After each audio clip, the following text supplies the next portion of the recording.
તાજેતરમાં જે ઘટના બની છે કે નવી સ્કૂલમાં પ્રવાસ જવામાં આવ્યો હતો સાસણગીર ખાતે, ત્યારે સ્કૂલ મેનેજમેન્ટ અને સંચાલકોની બેદરકારીથી એક માસૂમ બાળકે પોતાનો જીવ ગુમાવ્યો છે। આવી ઘટના બીજી વાર ન બને ભવિષ્યમાં, તેથી કરીને આજ કલેક્ટરશ્રીને અમારી રજૂઆત છે કે જે સ્કૂલમાં પ્રવાસ થતો હોય તે તમામ સ્કૂલોને એક પરિપત્ર બહાર પાડવામાં આવે, 2 કોન્સ્ટેબલો નિયુક્ત કરવામાં આવે, જેથી કરીને કોઈ માસૂમ બાળકે પોતાનો જીવ ગુમાવવો ન પડે, માતા પિતાએ પોતાનો માસૂમ દીકરો ગુમાવવો ન પડે।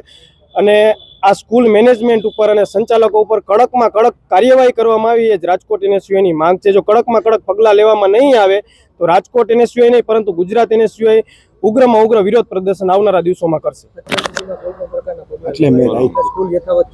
કોઈ પણ પ્રકારના પગલાં લેવામાં નથી આવી, એટલે જ આજે અમે કલેક્ટર કચેરી ખાતે આવેદન આપવા આવ્યા છીએ। કોઈ પણ પ્રકારના પગલાં લેવામાં નહીં આવે સ્કૂલ મેનેજમેન્ટ અને સ્કૂલ સંચાલકો ઉપર તો રાજકોટ એનએસયુઆઈ સ્કૂલ બંધ પણ કરાવી શકે છે અને ઉગ્રમાં ઉગ્ર વિરોધ પ્રદર્શન પણ કરી શકે છે। અમારી એક જ માંગ છે કે સ્કૂલ સંચાલક ઉપર કડકમાં કડક કાયદેસર પગલાં લેવા।